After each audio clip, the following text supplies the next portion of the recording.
आज यहाँ आप लोगों के बीच ना मैं केंद्रीय मंत्री की हैसियत से आया हूँ, ना गठबंधन के नेता बनकर आया हूँ। आज आप लोगों के बीच सिर्फ आप लोगों का भाई, आप लोगों का बेटा बनकर यहाँ पर आया हूँ। ये बात किसी से छुपी नहीं है कि मेरे नेता, मेरे पिता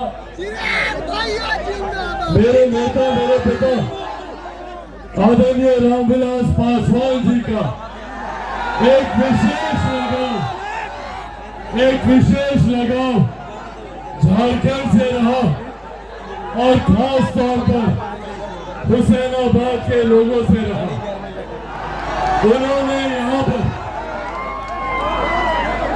यहाँ की गली गली घूमने का काम किया और मुझे याद है एक बेटे के तौर पर छोटा था, उनका हाथ पकड़कर, उनकी उंगली पकड़कर मैं भी यहाँ आता था। जितने बुजुर्ग हैं, जितनी महिलाएं हैं, उनको वो समय याद होगा जब पिताजी अक्सर यहाँ आया जाया करते थे और आप लोगों के बीच रहते थे। आज वही प्यार,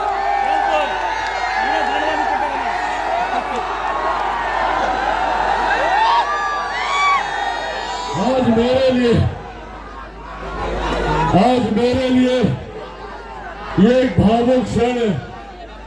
आज जब मेरे पिता इस दुनिया में नहीं है, आज अगर वो होते तो यकीनन वो भी यहाँ आते, पर आज जब वो इस दुनिया में नहीं है, आप लोगों ने भी मुझे वही प्यार, वही स्नेह दिया जो आप मेरे पिता को देते थे।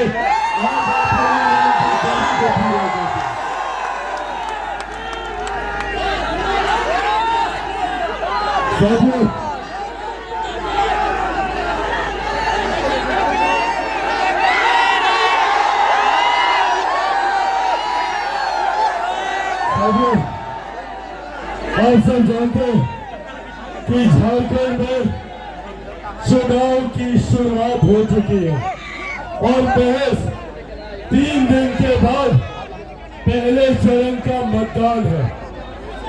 इस पहले चरण के मतदान से ठीक पहले एक बहुत महत्वपूर्ण जानकारी आप सबके साथ साझा करने के उद्देश्य के साथ मैं यहाँ आया हूँ। साथियों, हमारे गठबंधन ने, अलग अलग पार्टियों ने अपने तरीके से हम लोगों ने जानकारी हासिल की है और हर जानकारी में एक बात तय है, एक बात स्पष्ट है कि आगामी 23 तारीख को जब चुनाव परिणाम आएंगे तो उन परिणामों के बाद झारखंड में एनडीए की सरकार बनना तय है। पर ऐसे में जब यहाँ पर एनडीए की सरकार बने तो हुसैनाबाद विधानसभा के हमारे विधायक एनडीए के विधायक होने चाहिए, प्रधानमंत्री नरेंद्र मोदी जी के विधायक होने चाहिए। ये जिम्मेदारी हम सबके ऊपर है और ऐसे में हम लोगों के लिए ये गर्व की बात है कि हम लोगों के बीच एनडीए के प्रत्याशी के रूप में एक ऐसे साथी और हमारे प्रधानमंत्री नरेंद्र मोदी जी के एक ऐसे सिपाही कमलेश जी के रूप में हम लोगों के बीच मौजूद है, जिन्होंने दिन रात सिर्फ और सिर्फ हमारे विकास के लिए कार्य किया, जिन्होंने विपरीत परिस्थिति के बावजूद भी सिर्फ और सिर्फ हुसैनाबाद के विकास की चिंता की। साथियों, इन्होंने हमेशा अपनी जिम्मेदारी, अपने कर्तव्य को निभाने का काम किया। अब ये जवाबदेही हम लोगों के ऊपर है कि हम इन्हें भारी मतों से विजयी बनाकर झारखंड की विधानसभा में भेजे। हम लोग तैयार है ना? जरूरी है ऐसे पढ़े लिखे जानकार विधायक को चुनकर झारखंड की विधानसभा में भेजने का, जो दिन रात हमारे हक हमारे अधिकारों के लिए लड़ाई लड़ने का काम करे। एक तरफ केंद्र में हमारे प्रधानमंत्री आदरणीय नरेंद्र मोदी जी, जो दिन रात गरीब कल्याण की योजनाओं पर कार्य कर रहे हैं। आजादी के 75 साल के बाद आज महिलाएं यहाँ पर मौजूद हैं। आजादी के 75 साल के बाद पहली बार देश में एक प्रधानमंत्री ऐसे आए जिन्होंने महिलाओं के सम्मान की चिंता कर शौचालय बनवाने का काम किया, जिन्होंने महिलाओं के स्वास्थ्य की चिंता कर उज्ज्वला योजना के तहत घर घर में गैस कनेक्शन पहुंचाने का काम किया। साथियों, इससे पहले अगर हमारे घर पे कोई बीमारी आती थी तो हम लोगों को महिलाओं के जेवर अपनी जमीन गिरवी रखवानी पड़ती थी।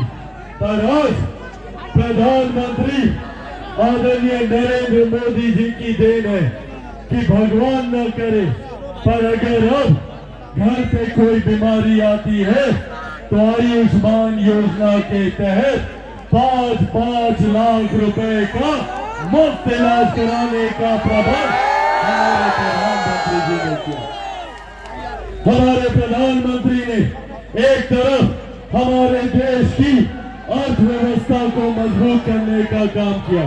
हमारे प्रधानमंत्री जी ने, आज हम लोग गर्व से कहते हैं कि भारत दुनिया की 5वीं सबसे बड़ी अर्थव्यवस्था है, तो ये देश हमारे प्रधानमंत्री नरेंद्र मोदी जी की है। साथियों, अर्थव्यवस्था का मजबूत होना सिर्फ अर्थशास्त्रियों का विषय नहीं है। जब देश की अर्थव्यवस्था मजबूत होती है तो राज्य का राजस्व बढ़ता है। हर जिले में विकास की योजनाओं के लिए ज्यादा राशि आती है, हर व्यक्ति के हाथ में ज्यादा कमाई आती है, प्रति व्यक्ति आय में इजाफा होता है। अभी तो 5वें नंबर पर यह अर्थव्यवस्था है। अगले साल जब तक हम लोग चुनाव में जाएंगे, ये अर्थव्यवस्था दुनिया की 3री सबसे बड़ी अर्थव्यवस्था बनने जा रहा है। ये देश प्रधानमंत्री जी की। साथियों, जब हमारे प्रधानमंत्री जी ने एक तरफ हमारी अर्थव्यवस्था को मजबूती देने का काम किया, तो वही सरहद पर हमारी सीमाओं को भी सुरक्षित रखने का काम किया। जहाँ एक तरफ गांव और शहर की दूरी को कम करने का काम किया, तो वही अंतरिक्ष के माध्यम से कैसे हमारे देश को विकास की राह पर आगे बढ़ाया जा सके, इस पर भी हमारे प्रधानमंत्री जी ने कार्य करने का काम किया। जहाँ एक तरफ हमारे प्रधानमंत्री जी ने गांव में सुविधा देने का काम किया, तो वही हमारी आस्था को भी सम्मान देने का काम किया। सोचिए, पिछले 500 साल से जैसे हम लोग अभी टेंट के नीचे हैं, प्रभु श्री राम ऐसे ही 500 साल से धूप गर्मी धूल मिट्टी में टेंट के नीचे थे। पहली बार देश में एक ऐसे प्रधानमंत्री आए जिन्होंने हमारी आस्था को सम्मान देते हुए अयोध्या में भव्य राम मंदिर का निर्माण करवाने का काम किया। प्रधानमंत्री जो अर्थव्यवस्था से आस्था का ध्यान रखता है, ऐसे प्रधानमंत्री का साथ देने की जिम्मेदारी हम सब की है।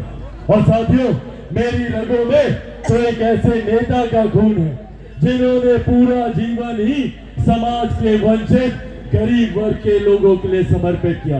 आज मुझे गर्व होता है जब मैं अपने युवा साथियों के हाथ में मोबाइल फोन देखता हूँ।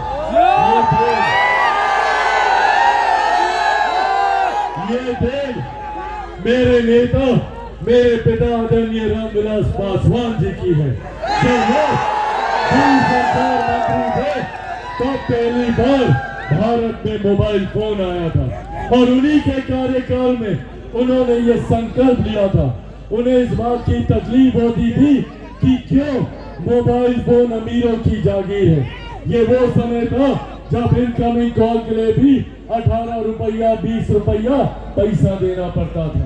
उस वक्त उन्होंने कसम खाई थी कि एक ऐसा दिन वो लेकर आएंगे जब हर रिक्शा वाला, हर ठेला वाला, हर गरीब व्यक्ति के हाथ में मोबाइल फोन होगा और आज ये उनका सपना सच हुआ है।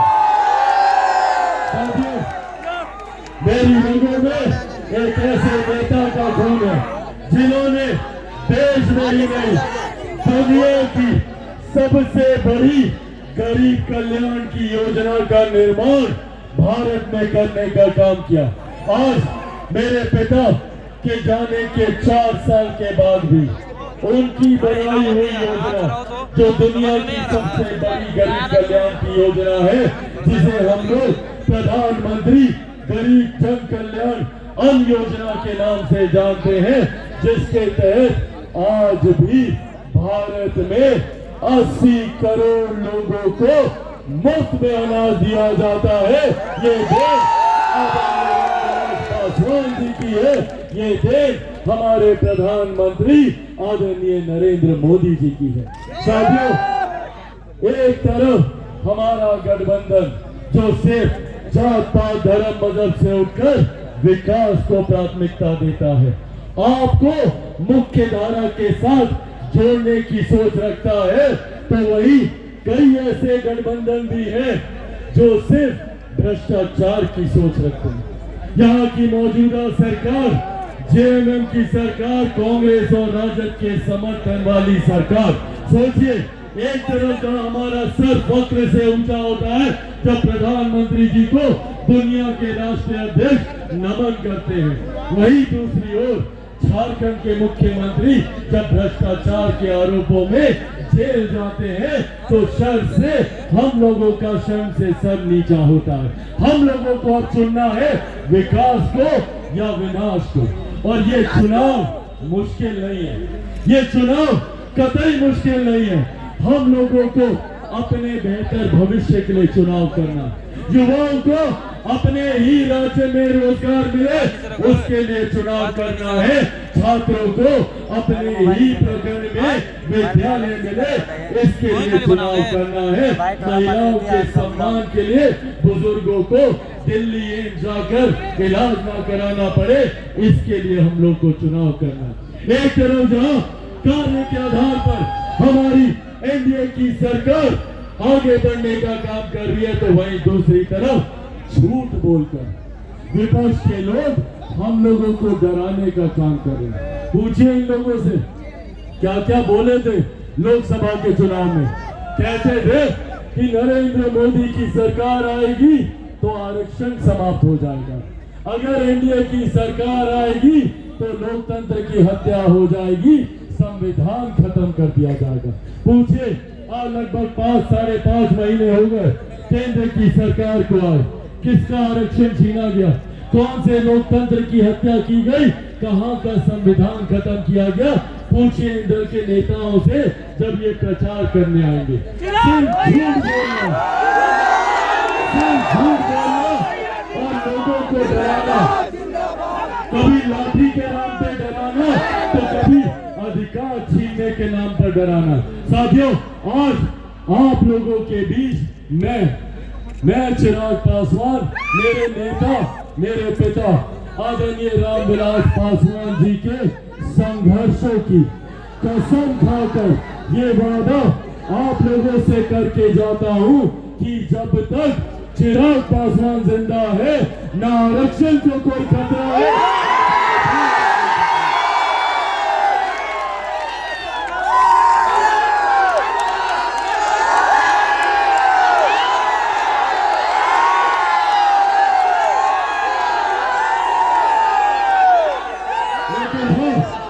खतरा है तो ऐसे विपक्षी दलों के गठबंधन से हम लोग को खतरा।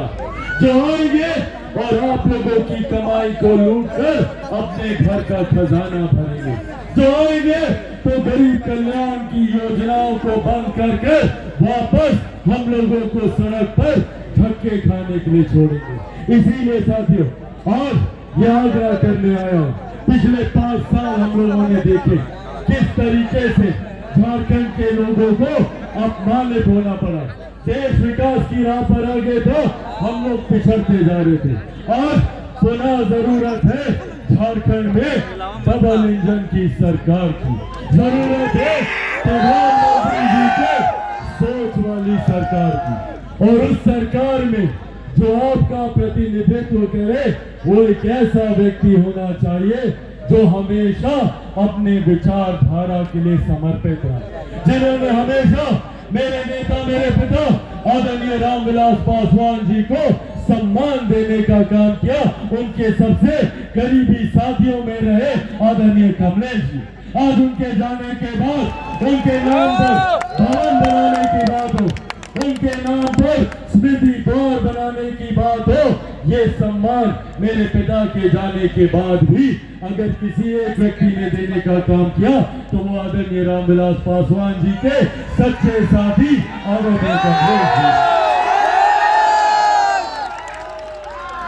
साथियों, मैं चाहता हूं कि आने वाले दिनों में हुसैनाबाद एक विकसित विधानसभा बने। मेरे पिता का सपना था कि झारखंड एक विकसित राज्य बने, पर इस सपने को चिराग पासवान अकेला पूरा नहीं कर सकता। चिराग पासवान को जरूरत है तो आप सबके साथी और सबके सहयोग की। क्या आप लोग चिराग पासवान बनकर घर घर मेरे इस संदेश को पहुंचाएंगे? चिराग पासवान हाथ उठाकर वादा करें।